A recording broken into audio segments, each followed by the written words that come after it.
अस्सलाम वालेकुम नाज़रीन, मैं हूं आपकी होस्ट एनिशा और आप देख रहे हैं K21 न्यूज़ और हमारा शो कराची की आवाज़। आज मैं मौजूद हूं UC9 कोरंगी टाउन में और यहां के जो रिहाइश पजीर लोग हैं वो भी मेरे साथ मौजूद हैं। उनसे हम बात करेंगे यहां के मसाइल। जो आते ही मुझे नज़र आया कि यहां की जो सड़कें और गलियाँ जो हैं वो टूट फूट का शिकार हैं। अब उसी के साथ साथ और कितने मसाइल हैं उस पर भी हम बात करेंगे। मेरे साथ भाई मौजूद हैं, उनसे बात करते हैं। अस्सलाम वालेकुम। वालेकुम सलाम। अच्छा, मुझे ये बताइएगा यहाँ के क्या मसाइल है? जी, मेरा नाम एरिक मुश्ताक सहोत्रा है। जी।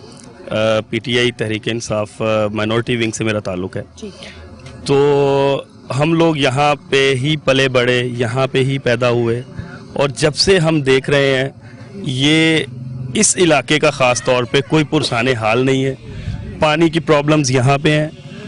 रोड आपने देख लिए, गलियों में आपने देख लिया किस तरह से सेवरेज उबल रही हैं और लोगों का मसाजिद में, गिरजाघरों में जाना बहुत दुश्वार है। किस तरह से लोग यहाँ पे जी रहे हैं ये आप अगर UC पूरी में एक विज़िट करेंगे तो आपको सब पता चल जाएगा। आप जहाँ पे खड़े हैं अगर कैमरामैन नीचे कैमरा मारेंगे तो उनको पता चल जाएगा कि ये कैसी मतलब ये मेन आप समझ लें कि UC के अंदर इंटर होने की मेन राह है। तो इसका हाल ये है कि अभी तो चले बारिश नहीं हो रही, लेकिन ये जिस जगह पे हम खड़े हैं यहाँ पे साल के 9 महीने पानी होता है। गटर का पानी होता है। यहाँ पे पानी ना कोई निकालने और ये कितने अरसे से यही चीज़ चल रही है? मैम हम तो जब से जवान हुए हैं, जब से देख रहे हैं ऐसा ही देख रहे हैं। यहाँ पे जो लोग रहते हैं वो अपनी मदद आपके तहत जो कुछ थोड़ा बहुत काम कर लेते हैं ताकि गुजरने का रास्ता बन जाए, लोगों के आने जाने की सहूलत हो जाए। वरना यहाँ पे किसी ने गौर नहीं की। जो 30-30 साल से लोग हम पे मुसल्लत रहे हैं यहाँ पे, आपको भी पता है, सबको पता है यहाँ पे कौन लोग थे, किन लोगों ने हुकूमत की। आज भी उनके MP MNAs हैं, लेकिन वो सिर्फ वोट लेने के लिए यहाँ आते हैं। उसके बाद आवाम से मिलना क्या, उनके ऑफिस भी जाएं अगर कंप्लेन लेके तो उनसे वहाँ पे भी मिलना पसंद नहीं करते। यहाँ आना तो बहुत दूर की बात है। ठीक है जी, बहुत बहुत शुक्रिया। मैं इस तरफ आती हूँ, उनसे बात करती हूँ। अस्सलाम वालेकुम। अस्सलाम वालेकुम। अच्छा, मुझे तो पहले ये बताएं, अगर 11 9 महीने यहाँ पे गटर का पानी रहता है तो आप किस तरह से घर से बाहर निकलते हैं? मैं आपको बताऊं, एक तो मैं वैसे भी वैसाखी आप साथ मौजूद हैं, समझिए ना। आज भी मैं समझ लो नमाज पढ़ने गया हूं तो एक टीला बना हुआ है ये इसका मलबा का, मैं उस पर से चढ़ के जब गया हूं रास्ता सब गटर भरा हुआ है। मेरे रास्ता एक भी नहीं कोई ऐसा जो कि आदमी कहे कि हाँ भाई यहाँ पे आसानी से हम जा सके। हर वक्त हमें परेशानी होती है, रात दिन एक हो गया बेटा। मैं यहाँ पर 25 साल से गुजारा कर रहा हूँ, समझे ना, लेकिन आज तक इसके इलाके को कोई देखे नहीं। DC ऑफिस मालूम ये होता है कि शायद इस इलाके के जानते ही नहीं कुछ। मैंने एक मरतबा यहाँ पर प्रोग्राम करवाया स्कूल के अंदर, समझा, अपने ज़ाती पैसे से, तो वहाँ पानी के लिए मैं प्रोग्राम कराया। लेकिन जब DC के पास जाता था तो DC यहाँ आया भी था मेरे पास, लेकिन वहाँ जब गया तो बोला मैं पहचानता ही नहीं आपको। अच्छा, ये कंडीशन हो गई। आप अंदाज कीजिए कि वो रिश्वत खाया ना, रिश्वत खाया तो ये बात हुआ ना। एक जमीरिया न्यूज़पेपर है, उसने सारे पैसे खा गया और उनको रिश्वत दे दिया, है ना। तो अब इस मुल्क के इस इलाके का हालात इस तरह आपके सामने मौजूद है, समझे ना। 25-30 साल से यूं का यूं चल रहा है। पानी नहीं आता यहाँ पे? बिल्कुल नहीं आता। लोग प्राइवेट पानी लेते हैं। प्राइवेट पानी कुछ लिया है जो कि 500-700 रुपया महीने लेते हैं लोग से, समझे ना। अब वो पानी देता भी नहीं देता। लेकिन पानी का मसला तो हमेशा का रहा। मैंने इसी चक्कर पानी की लिए मैंने ये 4 इंच की लाइन थी उसको कंडम करके 6 इंच की लाइन डाली। वहाँ पर 15 इंच की लाइन है रोड के ऊपर। वहाँ से ये कहा गया था कि आपको 8 इंच की लाइन दे के 6 इंच की लाइन तो इलाके में पानी देंगे, लेकिन उन्होंने नहीं दिया। हमारे पास नक्शा मौजूद है और लेटर मौजूद है DC ऑफिस का, लेकिन उसे कोई फर्क नहीं पड़ा। हमसे 2 साल मैं चक्कर लगाता, DC ऑफिस जाता था, KD ऑफिस जाता था। हम 2 फर्क थे हमारे, एक बेचारे इंतकाल करे, मैं रह गया हूँ। लेकिन हमने यही देखा कि यहाँ पे कोई पूछने वाला नहीं है। रोज KD जाओ वो तो आज साफ नहीं है। अच्छा आप साहब कल आएंगे फिर आना।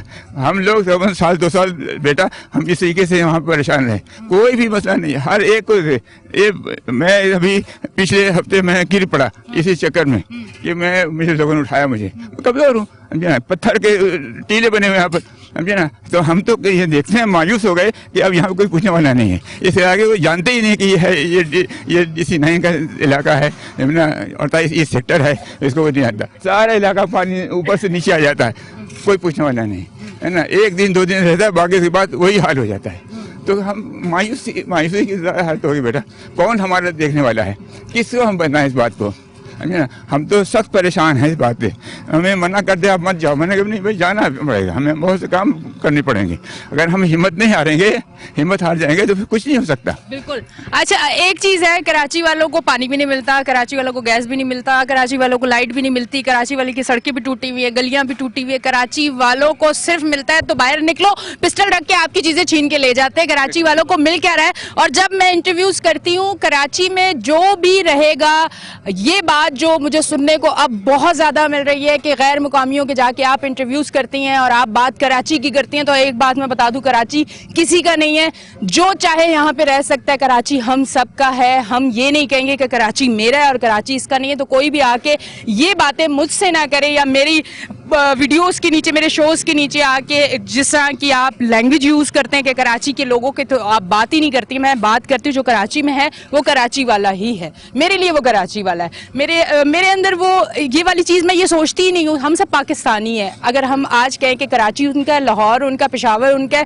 तो आप यकीन करें हम बढ़ जाएंगे। हम सबको एक होना है। अगर हम लोगों ने अपने मुल्क को तरक्की की तरफ लेके जाना, थोड़ी सी अकल के नाखून लें, थोड़ी सी तमीज के दायरे में रह के आप बात भी किया करें, सोचा भी करें, समझा भी करें। अगर आज मैं यहाँ निकली हुई हूँ और हर इलाके में जाके बात करती हूँ तो इसका मकसद है कि मैं अपने कराची के लिए बात कर रही हूँ। वो कोई गैर मुकामी भी अगर मेरे कराची में रह रहा है 10 साल, 20 साल, 25 साल से, तो वो उसका हक बनता है, वो बात करेगा और मैं उसका इंटरव्यू जरूर लूंगी। मैं इस तरफ आती हूँ, आपसे बात करती हूँ, क्या कहना चाहेंगे? थैंक यू जी। मेरा नाम है जॉर्ज मट्टू है, मैं अकलियत का काउंसलर हूँ। मसले हमारे, आप काउंसलर हैं? यहाँ के काउंसलर? अभी से पीटीआई से, ठीक है। तो हमारे इलाके के मसाइल इतने, मेरे 50 साल हो गए हैं तकरीबन, 50 साल से भी ज़्यादा हो गए हैं। ये रोडों का आप देख रहे हैं, पानी के मसले देख रहे हैं, बिजली का मसला देख रहे हैं, गैस के मसले आपको देख ले हैं। लोग 20-25 हज़ार रुपया कमाते हैं, वो कैसे गुजारा करते हैं? इतना मुश्किल गुजारा हो गया कि इंसान अपने बच्चों को पालना जो होता है मुश्किल हो गया। अगर बाहर सफ़ेद कपड़े थोड़ा सा पहन ले तो पीछे असरे वाले आ जाते हैं, टीटी वाले, वो जो होता है 1000-2000 होता है, वो भी छीन के ले जाते हैं। मतलब यहाँ से एक ज़िंदगी जो है ना बसर करनी इतनी मुश्किल हो गई है कि बहुत ज़्यादा मुश्किल हो गई। अब मुझे ये बताएं, मैं थोड़ी सी आपसे ये चीज़ पूछना चाहूँगी कि अब आप काउंसलर हैं, अब थोड़ा सा मुझे बताएं आपने अपना पेपर वर्क क्या किया, क्या तैयारी की, यहाँ सीवरेज का क्या सिस्टम है, किस तरह की लाइनें डली हुई थी, कब लाइनें डली थी और उस टाइम कितनी आबादी थी, आज इतनी आबादी है, अब कौन सी लाइनों की ज़रूरत पड़ेगी, आप काम किस तरह से करेंगे? और ये लाइनें तो अब हो चुकी हैं प्रॉपर डैमेज, इस पर तो ये इलाका चल ही नहीं सकता। हमारे मुल्क में सबसे बड़ा मसला ये है कि जब भी कोई काम करते हैं बातों पे करते हैं, पेपर वर्क बिल्कुल भी नहीं है। हमें नॉलेज ही नहीं है कि अगर एक इलाके में 2000 लोग भी रहते हैं तो हम लाइन डालते हैं 200 लोगों की। भाई पहले पता तो करो उस इलाके में लोग कितने कितने घर हैं, उस हिसाब से पानी की भी लाइनें डालो, गटर की भी लाइनें डालो, ताकि पैसा भी हमारा मुल्क का जाया ना हो और हमारे जो अवाम है वो भी परेशान ना हो। आपका पेपर वर्क क्या है सर? कुछ स्टार्ट किया आप लोगों ने? कोई स्टार्ट नहीं लिया अभी तक, कुछ नहीं किया, क्योंकि अभी कोशिश करेंगे कि हम जितना लोगों के साथ वर्क किया है, लोगों ने हमें वोट दिया है, लोगों के साथ जो हम लोगों ने हमारे साथ तावन किया है, हम उनके साथ अब आप किस तरह से लोगों के साथ तावन करेंगे, क्या सोचा है? अब हम सबसे पहले तो अपने लोगों के पानी का मसला हल करेंगे, रोडों का मसला, गटर का, सीवरेज का मसला हल करेंगे, पानी का मसला हल करेंगे। जो भी इंसान की जितनी हमारी ज़रूरियातें हैं इंसान की, वो हम इंशाल्लाह शाना बशाना अपने लोगों के साथ काम करेंगे और करके दिखाएंगे।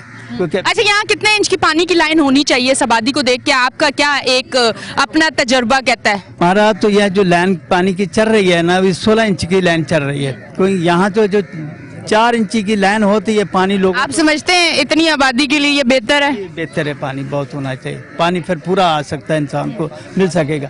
तो पानी जब है ही नहीं है, ना 2 इंची की लाइन है, ना 3 इंची की लाइन है, सिरे से लाइन ही नहीं है, कुछ भी नहीं है, ना पानी है, गटर बंद हैं, क्या करेंगे, कैसा इंसान गुजारा मतलब वाटर बोर्ड वाले आप लोगों को ऑन ही नहीं करते हैं, आपके इलाके को पूछते ही नहीं, आपको उन्होंने पानी ही नहीं देना? ना मैंने पूछते हैं, ना एमपीए पूछते हैं, हमारे जो उन्होंने इलाके को उन्होंने जो वोट लिए थे उनको चाहिए था ये काम करना, लेकिन उन्होंने आज तक पूछा नहीं, वोट लेके वो गायब और वहीं रो रही है, वहीं मतलब पिस रही है। तो क्या करें, किससे गुजारा करेगा इंसान, क्या करेंगे? इसलिए बड़ा मुश्किल हो गया मतलब आवाम के गुजारा। ठीक है जी, बहुत बहुत शुक्रिया। अच्छा जी नाजरीन, आप देख रहे हैं हमारा शो कराची की आवाज़। लेते हैं एक ब्रेक, मिलते हैं ब्रेक के बाद।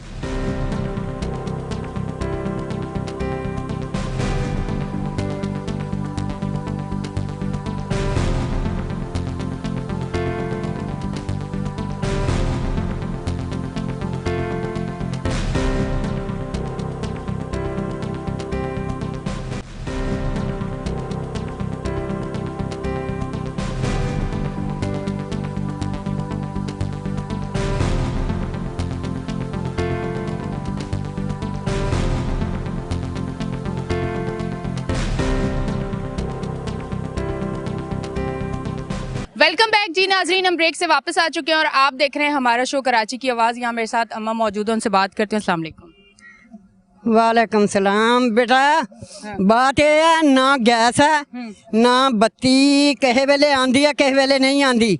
गटर वगदे पे ने, पानी दी लैन नहीं है। की करिए? मजदूरी मियाँ मेरा चरपाई ते कित्थे जाइए, कोई हामीदार नहीं है। इस कराची च कोई दुनिया तो दस दे, बड़े बड़े मिम्बरां ने वोट ले ले, खरीद लिया, सारी उम्र खरीदिया, क्या बनाया साडा इन्हां लोकां ने? कुछ बनाया? कुछ नहीं बनाया। ये कुछ बनाया मुझे बताओ। आपको नहीं लगता आगे कुछ बेहतर होगा? उम्मीद है कोई? कोई नहीं। महंगाई देखो, रोटी भी 30 रुपए दी एक रोटी है, ना कि फुलका। वो भी पेट नहीं भरोंदा, वो भी पेट नहीं भरोंदा। क्या करिए, क्या खाइए, क्या नहीं खाइए? बच्चे बेच के खाइए, चाहे बच्चे लाम कर दिए, बच्चों नू मार दिए। बाबा ये काम नहीं हो सकता ते ना कोई कर सकता ही है। अच्छा, आपके हाथ काले हुए हैं, ये क्या लकड़ियों पे? लकड़ा जलाने, हाथ काले, कपड़े काले। घर मेरा जाके देख सकते, बिल्कुल शक काला आऊं जिको किसी ने भांबड़ वाले का हुंदा। घर में कमाने वाले कितने हैं? कमाने वाले तीनों अलग अलग ने, मेरे साथ नहीं है। मैं कली है, मेरा मियाँ है। खुद कमाती हैं आप? अल्लाह का देने वाला है। हुकूमत को कोई मैसेज देना चाहेंगी, कोई पैगाम? हुकूमत क्या, इमरान भी वोट लै रहा, नवाज शरीफ भी लै रहा, बेनजीर का खसम भी लै रहा। क्या बनाया दुनिया का? कख नहीं बनाया। भाई मौजूद है, मैं उनसे बात करती हूँ। अस्सलाम वालेकुम। वालेकुम अस्सलाम। अच्छा जी, अब मुझे ये बताइएगा, ये जो आवाम का एक अंदर से जो जज्बात हैं, खैर इस पे मुझे भी बड़ी तकलीफ़ होती है, क्योंकि वो इतनी ज़्यादा तकलीफ़ में है कि वो गुस्सा कर रही हैं, और वो बनता है, वो उनका राइट है, क्योंकि उनको कुछ नहीं मिल रहा तो वो गुस्सा ही करेंगे, उसके अलावा उनके पास कोई चारा नहीं है। आप क्या कहते हैं, आपके इलाके को इतना इग्नोर किया जा रहा है, चाहे वो सीवरेज का निज़ाम हो, चाहे वो पानी का निज़ाम हो, उसको बिल्कुल अलग कर दिया कि ये कराची का हिस्सा नहीं है। आप लोग इतनी तकलीफ़ से एक लंबे अरसे से गुजर रहे हैं, और अब एक थोड़ी सी रोशनी नज़र आई है ये बल्दियाती इंतखाबात के बाद। अब आप लोग क्या सोचते हो कि कुछ बेहतरी आएगी? बेहतर लोगों को सिलेक्ट आप लोगों ने किया है, आप लोगों ने वोट दिए हैं? इंशाल्लाह मुझे उम्मीद है कि जो हमने अभी सिलेक्शन की है, जो नई क़यादत आई है, वो तावन भी करेगी और वो काम भी करवाएगी। मैं 1982 से इस एरिए में रहता हूँ। 1982 से ये ख़ास कर हमारा ये जो W22 का एरिया है, इसके अंदर इतने परेशानियों के अंबार लगे हुए हैं कि वो बयान करना मुश्किल है। कि जैसा कि ये अभी बीबी आई थी, उसने बताया इस एरिए में अभी भी मेरे घर में सुबह से लाइट नहीं है और गैस गई हुई है। अभी आप ये बताएं कि जिस घर में गैस नहीं होगी, बिजली नहीं होगी, मोटर नहीं चलेगी, तो वो काम कैसे होगा? उसके बाद ये आपने रोड देख लिए, सारे रोड इस तरह ख़राब पड़े हैं। ये बूढ़े बंदे जो है हमारे भाई हैं, इनके लिए चलना मुश्किल है। जवानों के लिए भी बड़ा मुश्किल है। जवानों के लिए भी मुश्किल है। जब ये इधर थोड़ी सी बारिश हो जाए या ये गड्ढर उबलते हैं तो लोगों का चलना मज़ीद मुश्किल हो जाता है।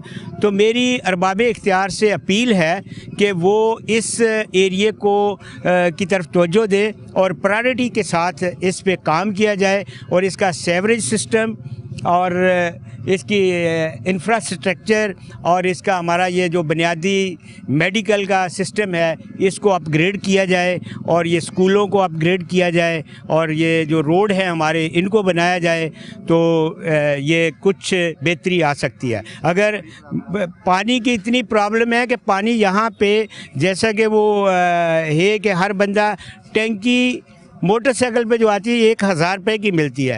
एक गरीब आदमी है, उसकी दिहाड़ी 1000 रुपये है, तो वो क्या पानी डलवाएगा, खाना खाएगा, या बीमारी पे खर्च करेगा, या कहीं उसने आना जाना खुशी गमी कैसे अटेंड करेगा? ये ज़रा हमें जो हुकूमत है ये इसकी डेफिनेशन जो है ना वो करके हमें बताए कि कैसे एक बंदे को अभी दूध की वो क्या बताएंगे? जिन लोगों का पेट्रोल खुद फ्री, जिनके नौकर आगे पीछे फ्री, जिनके बाहर जाके खाने फ्री, जिनके टिकट फ्री, जिनका प्रोटोकॉल फ्री, जिनकी हर एक चीज़ फ्री, वो उनको क्या पता कि 1000 में गुजारा होता कैसे है? उन्हें क्या पता? वो आपको क्या बताएंगे? तो फिर हमारी अगर उन्हें पता होता तो इतनी महंगाई होती? तो अभी इतनी महंगाई हो गई है। अभी ये जो 35 रुपये पेट्रोल बढ़ाया है, एक मजदूर आदमी है वो फैक्ट्री में जाता है, उसको 17,000 18,000। अच्छा मैं यहाँ पे एक बात करूंगी, दिल पे हाथ रख के सच कहिएगा, 35 रुपए बढ़े हैं, किसी एक को भी तो मैंने बाहर निकल के देखा नहीं है। बस ये जरूर है कि जब बढ़ने वाले थे तो आप लोगों ने पेट्रोल पंप पे लंबी लाइन लगा दी थी कि आज पूरी टैंकी फुल करवा ले 1 साल की, और इधर ही कोई एक आवाज आ जाए कि सड़कों पे निकल आओ तुम लोग, तो सारे एक बिरयानी के डब्बे के लिए सड़कों पे निकल आते। अवाम ही सही नहीं है ना, अवाम को सही होना पड़ेगा ना। हाँ, ये आवाम से भी मैं अपील करता हूँ कि वो बाहर निकलें और अपने आप को मनवाएं रोड पे आके। हुकूमत तभी मानेगी जब हम रोड पे आएंगे, हुकूमत के ख़िलाफ़ प्रोटेस्ट करेंगे, फिर वो आके इसके ऊपर देखेंगे तो फिर हो सकता अमल हो जाए। लेकिन मुझे नज़र नहीं आ रहा कि जो हमारे मुल्क के हालात इतने क्राइसिस में जा रहे हैं कि हम स्टेबल हों। तो मेरी फिर अरबाब इख्तियार से अपील है कि वो क्राइसिस में किसकी वजह से, कौन सी अवाम ने चोरी की है? अवाम को आप लोगों ने दिया क्या है? अवाम क्या चोर है? अवाम ने लिया क्या आप लोगों से? खा गए सब आप लोग। अब क्राइसिस में आइए तो अवाम परेशान है, पेट्रोल बढ़ रहा है तो अवाम परेशान है, महंगाई बढ़ी है तो अवाम परेशान है। मतलब जब मुश्किल का वक्त है तो अवाम परेशान है, जब मीठा मीठा मेवा मिल रहा है तो उन लोगों को मिल रहा है। इस पे अवाम क्यों नहीं कोई आवाज़ उठाती, क्यों नहीं खुल के सारी बातें करती सामने आके? आप लोगों को ये नहीं है कि आप बाहर निकल के अपने ही मुल्क को नुकसान पहुंचाओ, पर अपने हक सच की बात करने की हिम्मत अवाम में होनी चाहिए।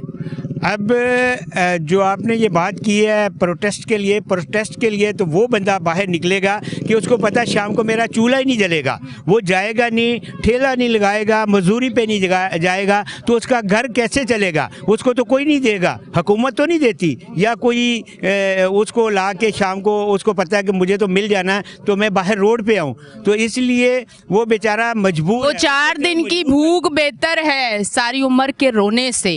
ये बात हम एक ऐलान पे बाहर निकल आते हैं कि अगर किसी की गिरफ्तारी हो रही है या किसी को आज मनवाना है या आज किसी का नाम ऊंचा लेके जाना है और आज हमने किसी को नीचा दिखाना है और अपना नाम ऊंचा करना है, अवाम भाग के अपने बच्चों के साथ बाहर जाती है और बाद में नुकसान भी उठाती है, अपनी जानें भी कुर्बान कर दे, पर अपने हक के लिए तो जाना नहीं है। और जो अपने हक के लिए लड़ना नहीं सीखते वो लोग, वो कौम कभी तरक्की नहीं करती। ये लिख के रख ले। मैं इस तरफ आती हूँ, आपसे बात करती हूँ, क्या कहना चाहेंगे? क्या कहना है, सब ने कुछ कह दिया है, क्योंकि अब तो यही है कि जिस मुल्क में, उस मुल्क में अदालत नहीं होती जिस मुल्क में इंसान की हिफाजत नहीं होती, ठीक है ना। बाकी देखा है कि हमारे जो यूसीओं के इन्होंने फंड्स बनाए हैं वो भी अपने हिसाब से बनाए हैं, जहाँ पे पीपल्स पार्टी का। आप क्या है, चेयरमैन है? कुछ नहीं है, मैं चेयरमैन नहीं हूँ, कुछ भी नहीं। शायद आप कवर पहले ही कर रहे हैं, मैंने कहा मैं पहले से ही बंद बांध लूं। रहा हूँ कि जो हमारे इस इलाके की यूसी के फंड के लिए 12 लाख रुपए सालाना है। आप बताएं कि 12 लाख में तो ये एक रोड नहीं बनेगा, तो 12 लाख में जो चेयरमैन या जो मुंतखब हुए हैं वो क्या करेंगे? मतलब इसका मतलब है कि मसाइल वहीं के वहीं रहेंगे और मसाइल के लिए जब तक इस अवाम को नहीं उठेगी, अवाम नहीं निकलेगी, जब तक मसाइल वही रहेंगे। एक एमपीए को करोड़ों रुपए में तो खरीदा जाता है, लेकिन एक भूख नहीं मिटाई जाती भूखे की। इसलिए जो है ना, ये बहुत मुश्किल है अगर जब तक हम लोग खुद नहीं निकलेंगे।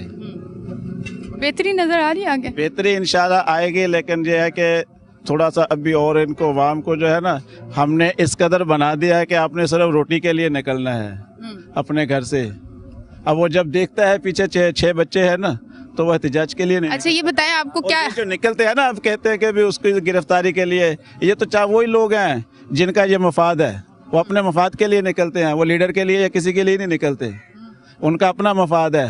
वो बड़े बड़े अमीर लोग ही निकलते हैं, गरीब कोई नहीं गरीब नहीं निकलता, नहीं निकलते। आप देखें कि डिफेंस में कितना एहतजाज होता है, डिफेंस में कौन गरीब है? गरीब को तो इन्होंने इस कदर बना दिया है कि वो अपने बच्चों की रोटी के लिए ही जो है ना सुबह से शाम तक मारा फिर रहा होता है।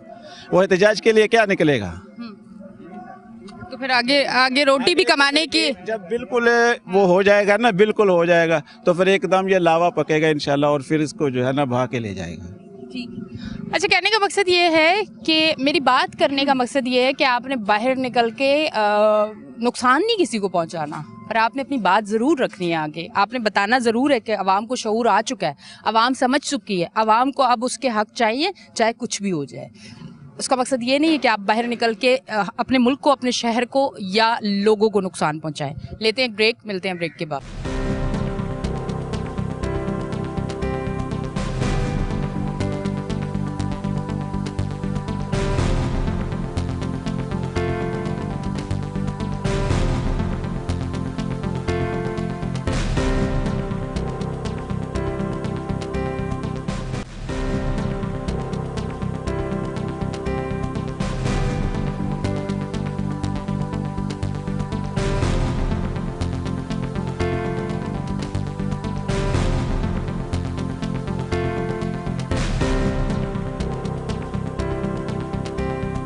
वेलकम बैक जी नाजरीन, हम ब्रेक से वापस आ चुके हैं और आप देख रहे हैं हमारा शो कराची की आवाज़। मैं इस तरफ आती हूँ, चेयरमैन साहब मेरे साथ मौजूद हैं, उनसे बात करती हूँ। अस्सलाम वालेकुम। वालेकुम अस्सलाम। सबसे पहले तो आपको बहुत बहुत मुबारकबाद। अब उसके बाद बताएं इलाके के कितने मसाइल हैं, क्या सोचा है, किस तरह से सारे काम को लेकर चलेंगे, कोई प्लानिंग बनाई है?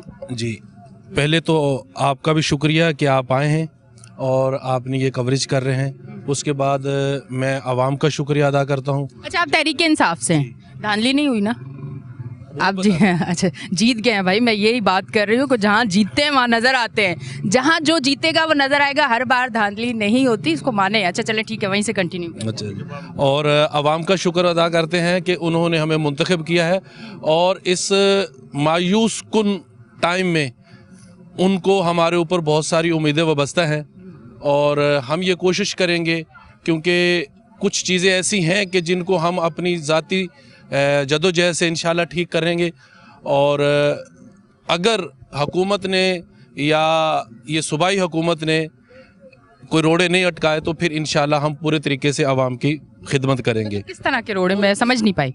वो समझ ये है कि इससे पहला जो दौर गुजरा है तो वो वसीम अख्तर साहब जो थे उन्होंने पूरे 5 साल पूरे किए हैं। पूरे 5 साल पूरे करने के बाद रोज़ाना इनका फड्डा भी होता था। वो बोले थे इख्तियारात नहीं है, लेकिन मतलब हुकूमत में भी बैठे हुए हैं और प्रोटोकॉल पूरा है, ऑफिस मिले हुए हैं, खाना पीना अच्छा है, लेकिन इख्तियारात नहीं है तो आवाम के लिए नहीं है। तो हम ये कोशिश करेंगे कि उन इख्तियारात को लें और इंशाल्लाह आवाम की खिदमत करें। तो उसका जो हमने सिनेरियो हमारे जहन में जो आ रहा है कि वो ये है कि हम इंशाल्लाह यहाँ पर 3 किस्म के मसले मसाइल हैं। एक तो ये है कि पानी का सबसे बड़ा मसला मीठे पानी पीने का पानी जो है, इन जालिमों ने सबसे जो गंदा काम किया है कि वो पीने वाले पानी में सेवरेज का पानी जो है वो शामिल किया है, सिर्फ इसलिए कि वो जो अंकल ने निशानदेही की थी प्राइवेट पानी बेचने के लिए। तो मैं इंशाल्लाह हमारी ये कोशिश होगी कि इन लाइनों की मेंटेनेंस की जाए और आवाम को पीने का पानी जितना भी है फिल वक्त वो पानी जो है, और जहाँ जहाँ लीकेज है उस लीकेज को ख़त्म करके बहुत हद तक हम इसको इंशाल्लाह कवर करेंगे। सेकेंडली ये है कि टोटल जो है हमारा सेवरेज का निज़ाम बिल्कुल बैठ गया है, बहुत सीधा है जो आप देख रहे हैं। तो हमारी ये कोशिश होगी कि जहाँ जहाँ लाइनें डैमेज हैं हम पूरा तो नहीं करेंगे, लेकिन जहाँ जहाँ डैमेज हैं हम वहाँ से सेट करके, ताकि कुछ थोड़ा सा पब्लिक को जो है सुख का सांस मिले। कुछ थोड़ा सा मतलब मिसाल तौर पर पूरा अगर नहीं हम कर सकते तो वो करें, जो जहाँ बिल्कुल ज़्यादा जो मेजर जो प्रॉब्लम है उसको हम ठीक करें। और इंशाल्लाह हम खड़े रहेंगे और इंशाल्लाह इस माफिया से, हुकूमती माफिया से भी इंशाल्लाह लड़ते रहेंगे और आवाम की खिदमत भी करते रहेंगे। आपको नहीं लगता कि अब लड़ना छोड़ना चाहिए, अब अपने मुल्क का सोचना चाहिए? आवाम इस लड़ाई ने ही तो समझ जाएं, इस लड़ाई ने ही मुल्क को यहाँ ले आए, आपस की लड़ाई ख़त्म करें, मुल्क का सोचें। इस टाइम अगर कोई पक्का पाकिस्तानी होगा, अपनी पर्सनल जो ईगो है उसको ख़त्म करके एक होके बैठ जाए। ये हमारे पाकिस्तान के हक के लिए, हमारे अवाम के लिए, हम सब के लिए बेहतर है। ये लड़ाई झगड़ा छोड़ दें। आप नहीं समझते? ये लड़ाई झगड़े से मुराद ये नहीं कि दंगा फसाद, हम इंशाल्लाह अवाम के हकूक के लिए एक अगर हकूक अगर ऐसे ही दे दिए उन लोगों ने तो फिर तो लड़ाई कोई है ही नहीं ना, खत्म। हकूक ऐसे देना होते तो 40 साल से ये अवाम ऐसे नहीं होते, और अगर दे दिए तो उनको हम इंशाल्लाह उनको अप्रिशिएट भी करेंगे और उनका शुक्रिया अदा भी करेंगे और इंशाल्लाह इनको बताएंगे कि अवाम की खिदमत कैसे की जाती है। हम बिल्कुल नए जज्बे से, अवाम ने हमें मुंतखब किया है और अवाम ने दूसरी दीगर सियासी जमातों की निस्बत हमारे ऊपर एतमाद किया है और हमारे ऊपर उन्होंने उम्मीदें लगाई हुई है। लिहाजा हम ये चाहेंगे कि इंशाल्लाह अपनी जान की भी जो है ना, जान मार के भी इंशाल्लाह आवाम की खिदमत करने में इंशाल्लाह अपना कोई भी कसर नहीं छोड़ेंगे। ठीक है जी, बहुत बहुत शुक्रिया। काउंसलर हमारे साथ मौजूद है, उनसे मैं बात करती हूँ। अस्सलाम वालेकुम। वालेकुम अस्सलाम। कैसी हैं आप? बिल्कुल ठीक। मेरा ताल्लुक यूसी 9 से, वार्ड 2 की मैं जनरल काउंसलर हूँ और मैं जो यहाँ पे खड़ी हूँ इसी मकसद के तहत खड़ी हुई मैं कि जो मेरे इलाके के हालात हैं ना वो मुझसे बर्दाश्त नहीं होते थे, क्योंकि आप खुद भी फेस कर रहे हैं। बिल्कुल फेस कर रही हूँ और मुझसे बर्दाश्त नहीं होते थे। तो इसी वजह से मैंने ये जो डिसीजन लिया कि मैं जो है ना एज आ काउंसलर खड़ी हूँ यहाँ पे, ताकि जितना मुझसे हो सकता है ना मैं वो करूँ अपने लोगों के लिए, क्योंकि मैंने भी यहीं रहना है, मरना भी यहीं पे, जीना भी यहीं पे, ठीक है ना। तो इस वजह से जो है ना आज मैं बस। अच्छा, आस पड़ोस की औरतें तो आपसे मिलती होंगी, क्या बात करती हैं अब काउंसलर बनने के बाद? अब वो आपसे क्या डिस्कस करती हैं? अभी जो है आस पड़ोस का यही हुआ कि मेरे मेजर प्रॉब्लम आ गया है मेरे सेवरेज का ना, मेरी गली के अंदर। तो लोग दर्ज लोग आ रहे हैं मेरे पास, हालांकि उनको पता है कि अभी हमने हल्फ भी अर्दारी भी हमारी नहीं हुई है, लेकिन जो है ना वो आ रहे हैं इसी आस पे कि हमने पीटीआई को वोट दिया है तो पीटीआई वाले शायद कुछ करेंगे। हम अपने तौर पे कर भी रहे हैं। देखिए वो भी शायद ही समझ रहे हैं। पैनल हमारा जो माशाल्लाह बहुत मजबूत है, ठीक है ना। हमारे चेयरमैन वाइस चेयरमैन जो के मतलब इससे हमारे साथ सिलेक्शन में जो आए हैं माशाल्लाह बहुत अच्छे हैं। तो हमारा पूरा एफर्ट है कि हम जो है ना अपने जो मसाइल हैं उनको जिस तरह से भी हल हो सके ना हम उनको हल करें जी। ठीक है जी, बहुत बहुत शुक्रिया। क्योंकि टाइम की थोड़ी सी कमी है तो मैं चाह रही हूँ जितने लोग यहाँ पे मौजूद हैं मैं उनसे थोड़ी थोड़ी ज़रूर बात कर लूँ, क्योंकि मैं चाह रही हूँ कि सब अपनी बात आगे ज़रूर रखें जी। मैं इनसे बात करके फिर वाइस चेयरमैन है उनसे भी बात करूँगी, ज़रा कम छोटी सी उस पर, ताकि मैं उधर भी जा सकूँ। बिस्मिल्लाहिर्रहमानिर्रहीम, इय्याका नअबुदु व इय्याका नस्तईन।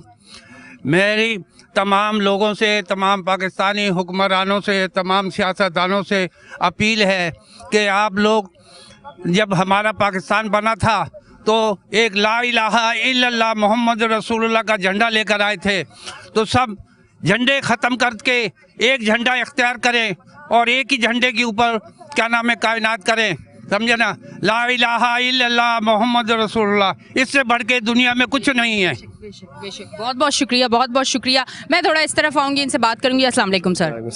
बहुत बहुत मुबारक हो आपको। कैसे हैं अब, क्या हालात किस तरह, इंशाल्लाह 1 साल बाद मुझे बेहतरी नज़र आएगी यहाँ पे?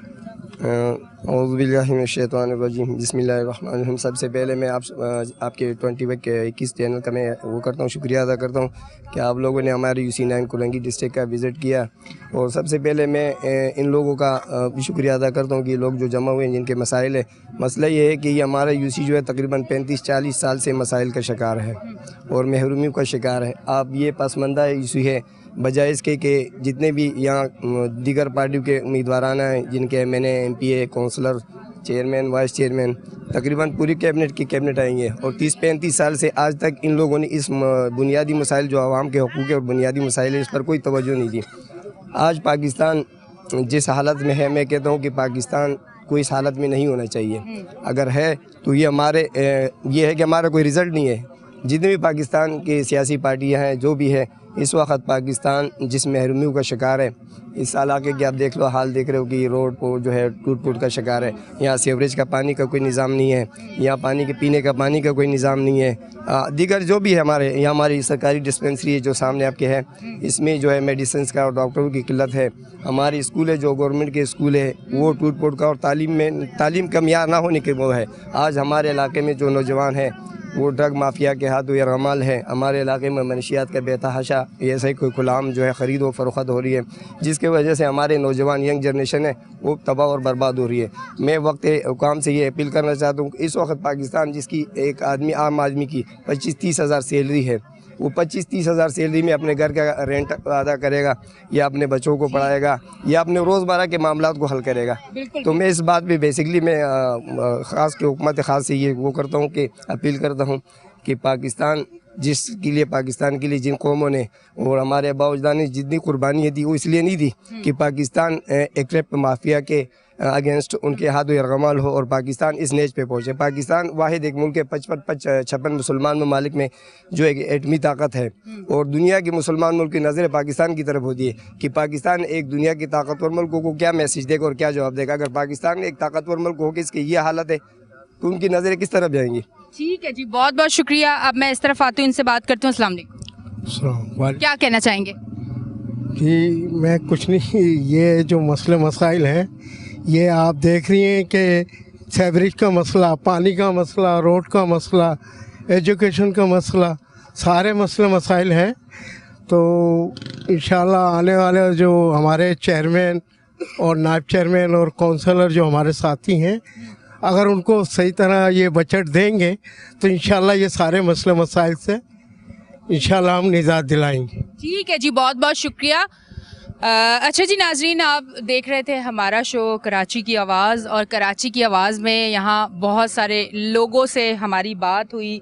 फिर ये सड़कें और गलियाँ देख लें आप, अब ये शो एंड हो रहा है, मैंने कहा थोड़ा सा एक अच्छे उसके साथ मैं आपको दिखा तो दूँ। ये देखें, ये हाल है यहाँ पे। यहाँ के लोग चलते हैं, यहीं गटरों का पानी होता है और यहीं से बेचारे जाते हैं, कभी गिर जाते हैं, कभी कपड़े गंदे हो जाते हैं, कभी क्या हो जाता है, कभी क्या हो जाता है। इस तरह से ये लोग यहाँ पे अपनी ज़िंदगी गुजार रहे हैं। बहुत सारे लोग जज्बाती भी हुए, कहीं ना कहीं मैं भी जज्बाती हुई। हालांकि हमें हर एक चीज़ से हट के बात करनी होती है, पर आज यहाँ लोगों को तकलीफ़ में देख के कहीं ना कहीं मैं भी जज्बाती हो गई और मैंने भी बहुत सारी बातें कर ली। अल्लाह करे कि ये मैसेज आगे तक पहुँचे और बेहतरी आए। अब कराची को बेहतरी की ज़रूरत है और उम्मीद भी यही करते हैं। उम्मीद पे दुनिया कायम है, तो हम भी अच्छी उम्मीद करते हैं और इंशाल्लाह ज़रूर होगा। अब तक के लिए इतना ही। अपनी होस्ट एनिशा को दें इजाज़त, फिर मिलेंगे। अल्लाह हाफ़िज़।